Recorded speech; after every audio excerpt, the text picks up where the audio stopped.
मार्ग प्रशस्त करती महाराज। जीवन कैसे जिया जाए, एक भाई के प्रति भाई का क्या कर्तव्य है, एक बेटी की पिता के प्रति मां के प्रति क्या कर्तव्य है, यह मानस सिखाता है। और हम राम कथा जब सुनते नहीं, जाते नहीं, चले गए तो वहां झांकी ढूंढते हैं। मैं झांकी निंदा नहीं करता, झांकी भगवान का ही है, मैं भी निकालता हूं, पर झांकी पर कथा नहीं है, कथा पर झांकी है। कथा के सजाने के लिए संगीत है, कथा को सजाने के लिए झांकी है, ना कि संगीत ही झांकी है। और कथा माने कुछ नहीं मारा, जिससे मेरे जीवन में संस्कार आता, संस्कृति आती, हम क्या हैं ये पहचानने की क्षमता प्राप्त होती, वो भगवान की मंगलमय कथा है। इसलिए मैं निवेदन करूं, कथा सुनना चाहिए। सुनो, एक बार एक स्टेशन पर एक व्यक्ति बैठा नावल पढ़ रहा था, मॉडर्न जमाने का एजेंटून में। उसी के सामने एक महात्मा जी आए और सामने बैठकर 20 रुपए की मानस की पोथी निकाले और पढ़ने लगे। उस व्यक्ति ने बाबा की हुटिंग किया, बाबा इस 20 रुपए की पोथी में क्या रखा है, क्या मिलता है, क्या देता है रामायण? देखो मेरे पास 500 की नॉवल है। बाबा ने कहा, बेटा तेरी नावल तुझे मुबारक और मेरी मानस मुझे मुबारक। खैर कुछ देर बीता, ट्रेन आई, ट्रेन में लोग बैठे, बाबा जी भी बैठे। ट्रेन सीटी आगे बढ़ी, बाबा जी फिर पोथी निकाले, पढ़ने लगे। बाबा जी के कानों में रोने की आवाज आई। आंखें खोला तो देखा सामने वही बालक बैठा रो रहा है जो 500 की नोबेल पढ़ रहा था। बेटा क्या हुआ? कहा, गुरुजी क्या करूं, मेरी बीवी छूट गई स्टेशन पर, इसलिए रो रहा हूं, ट्रेन आगे बढ़ गई।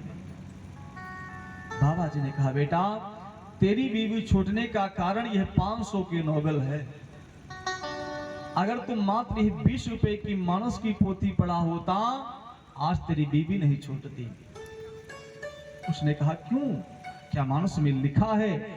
बाबा जी ने कहा, हाँ बेटा, इस मानस में लिखा हुआ है, जिस समय भगवान श्री राम जी गंगा पार कर रहे थे, नौका पर बैठने लगे, सिए ही चढ़ाई चढ़े रघु राई।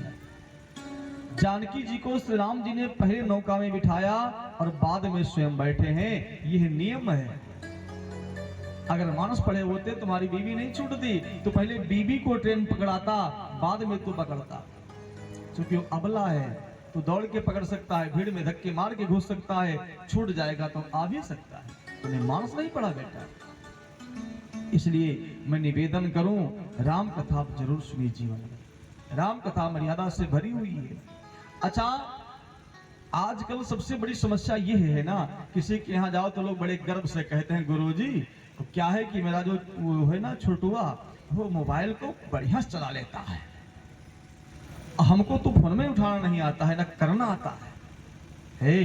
धिक्कार है ऐसे लोगों को। हैं? छोटे से बच्चे के हाथ में मैंने 50,000 का एंड्रॉइड थमा दिया और 20 रुपए की पोथी मानस नहीं थमाई, 10 रुपए गीता की पोथी नहीं थमाई। तो बच्चा वही जब बड़ा होगा तो भक्त नहीं बनेगा, धर्मात्मा नहीं बनेगा, पुजारी नहीं बनेगा, साधु नहीं बनेगा। जिस बच्चे को मैंने मोबाइल दिया, वही बच्चा मेरा क्राइम करता है, शूटर बनता है, रेप करता है। कहां गई वो सभ्यता भारतवर्ष की? प्राचीन भारत को उठा करके इतिहास देखिए। जिस भारतवर्ष में देवियों को देवी मान करके पूजा की जाती हो महाराज, उस देश में, उस प्रदेश में आज 3 साल की बेटी सुरक्षित ना हो। पेपर देखिए, न्यूज देखिए, 3-3 साल बच्चों के साथ रेप होता है। इतनी गंदी सोच, इतनी गिरी मानसिकता प्रकट कहां से हुई? जिस देश में हम बेटी को देवी मान करके पूजते थे। ये मोबाइल नहीं बिगाड़ी, टीवी नहीं बिगाड़ी, फिर मुझे बिगाड़ा कौन है? एक बार सोचिए, आप मजबूर हुए सोचने पर। मैं निवेदन करूं, ये पोथी छोटी सी घर में जरूर रखिए। 2-4 मंत्र चौपाई के, ये चौपाई नहीं बल्कि मंत्र है, बच्चों को जरूर रटाइए, याद कराइए। वही बच्चा आपकी सेवा करेगा, आपका सम्मान करेगा, आपकी इज्जत को बचाएगा महाराज। मैं अभी हाथ उठवाऊं तो जितने लोग बैठे हैं लगभग 80% ऐसे लोग हैं कि जितने घर में सदस्य हैं उतनी मोबाइल है। मैं जानता हूं, पापा की मोबाइल अलग है, मम्मी की अलग है, भैया की अलग है, बाबा की अलग है, आजी की अलग है, चाहे कि नहीं है? अब नहीं बोलेंगे है, मैं जानता हूं। लेकिन अभी ये पूछूं कि घर में, प्रत्येक घर में क्या मानस की पोती है? तो लगभग घर में नहीं होगी। होगी, मैं ऐसा नहीं कहता हूं कि बिल्कुल नहीं होगी, लेकिन बहुत कम घर में होगी। मतलब क्या है? हम बिल्कुल संस्कृति संस्कार से अलग होते। हमको कि हमसे मतलब क्या है? मतलब रखो मेरे भाई बहन, रखना पड़ेगा।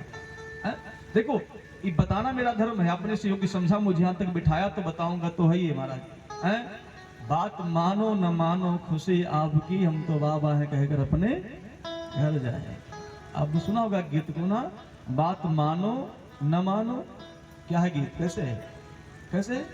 बात मानो न मानो, मानो भाई, ना मानो का कोई चांस नहीं। नो, ना मानने का कोई चांस ही नहीं, केवल बात मानो। गीत को हटावा दे, गीत को केवल मानो, मानना पड़ेगा।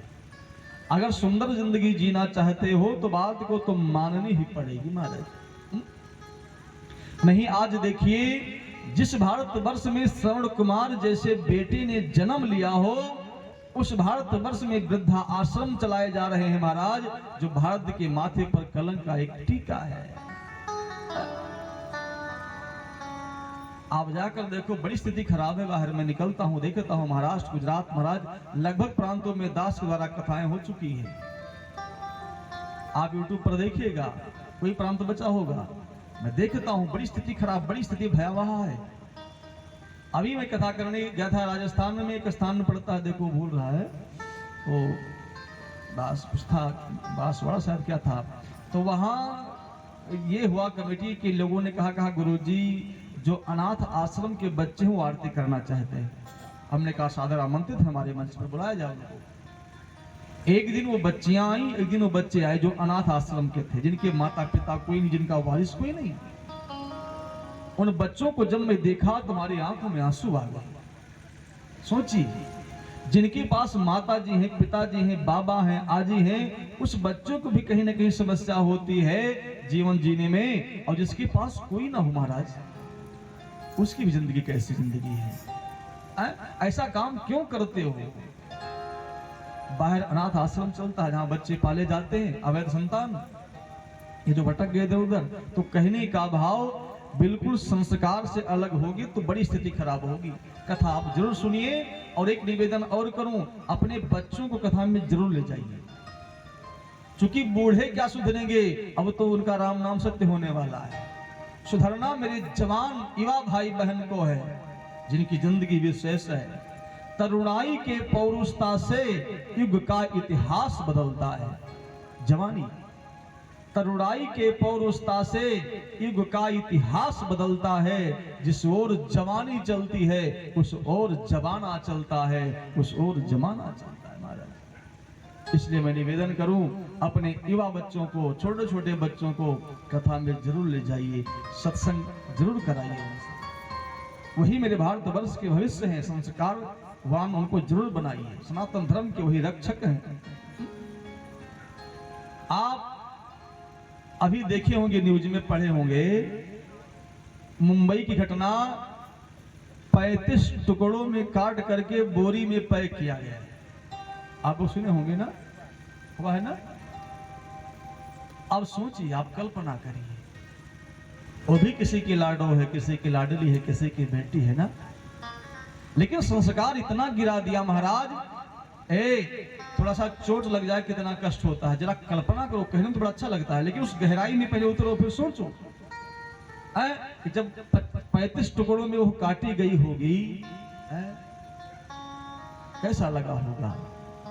इसलिए मैं आपसे निवेदन करूं, उस टुकड़ों से बचना है। अपनी संस्कृति को मत भूलो, मॉडर्न मत बनिए। अभी बताऊं, श्री हमारी दीदी रितंबरा जी बोल रही थी, मैं एक वीडियो क्लिप देखा था, मुझे बहुत अच्छा लगा। वो बोल रही थी कि माताओं के शरीर से आंचल समाप्त हो गया। क्या हुआ, आंचल समाप्त हो गया। गांव की बात नहीं करता, आप लोग बड़े अच्छे हैं भी, आप जाकर शहरों में देखिए, आंचल समाप्त हो गया। आया दुपट्टा, खैर कुछ दिन दुपट्टा चला, अब दुपट्टा भी समाप्त हो गया। अब क्या चल रहा है, जीन्स और टी शर्ट। आंचल गया, दुपट्टा भी गया। आंचल माने जानते हो क्या होता है महाराज, छोटे बच्चों के लिए आंचल छत के समान है, एक सुरक्षा है बच्चों की। जब छोटा बच्चा डरता है तो क्या करता है, माँ के आंचल को पकड़ करके घुस जाता है, लिपट जाता है। आजकल के मम्मी में आंचल नहीं, बच्चा कहाँ घुसेगा आप बताइए, कहाँ छुपेगा। दुपट्टा भी नहीं रह गया। आंचल से ही माताएं माताओं को प्रणाम करती हैं। किसी मठ मंदिर में गए तो आंचल रख करके ही प्रणाम। आंचल मेरी संस्कृति है, आंचल मेरी सभ्यता है, आंचल मेरा संस्कार है, आंचल मेरा आशीर्वाद है, आंचल मेरे बच्चे का जीवन है। अगर कुछ मांगना होता है तो माताएं आंचल फैला करके मांगती हैं, मुझे पूत और दूध चाहिए। आजकल के आंचल नहीं रहा माताओं में, कल्पना करिए भाई। लोग कहते हैं कि ये राधा और सीता की धरती है? हम मानते हैं हम भी की धरती है, लेकिन जब हम इंग्लैंड और जापान अमेरिका की तरह बन जाएंगी तो ये हमारे युवा वर्ग हमें सीता राधा की तरह इज्जत देंगे? नहीं देंगे महाराज। अगर सीता राधा की तरह इज्जत लेनी है तो मुझे सीता राधा की तरह बनना पड़ेगा, विदेशी नहीं बनना पड़ेगा। इसलिए वो समय आ रहा है महाराज कि क्या बताऊं, इसलिए सावधान होने की आवश्यकता है। आप ज्यादा ना कुछ करिए तो मैं हाथ जोड़ूं, आपका पैर पकड़ लूं, लेकिन इतना आप जरूर करिए, अगर आप सनातनी हैं चंदन जरूर लगाइए। राम जी के आने से कुछ नहीं होगा, राम जी तो आकर बैठ गए अयोध्या में, राम राज तो आ ही गया है, लेकिन हमको भी ढलना पड़ेगा। छोटी सी शिखा जरूर रखिए, चोटी कुछ तो करो कम से कम। हम कहते रोज आप पैंट पहनते हो, चलो कोई बात नहीं, मैं छूट दे रहा हूं, लेकिन जब कथा करो, सत्संग में जाओ, पूजा करो या कोई धार्मिक कार्यक्रम या मंदिर में जाओ, एक बार धोती जरूर पहनो, नहीं तो पैजामा पहन के चले जाओ। कुछ तो बचा कर रखो महाराज, कुछ बचा कर रखो। बस आइए, 11:30 बज गया हो। अरे राम राम सीताराम। खैर आई एम सॉरी भाई, क्षमा करिएगा, आप लोग ज्यादा बोल गए। देखिए कल धनुष यज्ञ होगा, कल भगवान श्री राम जी पुष्प वाटिका में जाएंगे। मैं जैसे मंच पर आऊंगा सीधे राम जी को वाटिका में, चूंकि वहीं पर कथा चलेगी, तो अगर आपको पुष्प वाटिका की कथा सुननी, बड़ी सुंदर कथा है पुष्प वाटिका की, श्री सीताराम जी का मिलन। आप थोड़ा जल्दी आइएगा। और लास्ट में धनुष यज्ञ होगा, एक धनुष बनाया जाएगा कल। भैया अध्यक्ष जी, आप लोग थोड़ा पैरा वैरा ला कर बड़े धनुष ही बना